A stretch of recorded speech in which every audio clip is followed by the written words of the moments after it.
Peru's presidential election is heading for a runoff. In the lead is Keiko Fujimori, the daughter of former President Alberto Fujimori. He is still in jail for corruption and human rights abuses. She is likely to face economist Pedro Kuczynski. CCTV's Dan Collyns reports from Lima. One step closer to a possible victory, Keiko Fujimori's supporters gathered at campaign headquarters.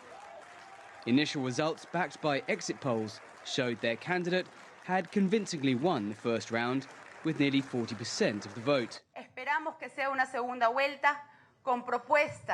We expect it to be a second round of proposals with ideas, and we invite all Peruvians on June 5th to choose change, to choose the future, because the future of Peru is already on its way.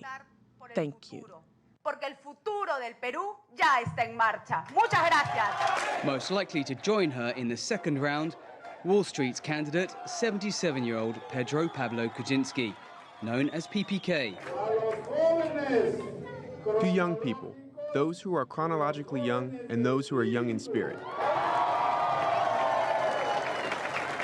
who think tomorrow should be a much better day. Thank you all. Let's move forward. Long live Peru. Long live all of you. Forward.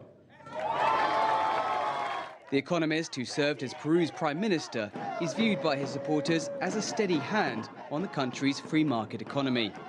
Lima's stock exchange rose by more than 10 points at the news there were two candidates who would not alter Peru's economic model.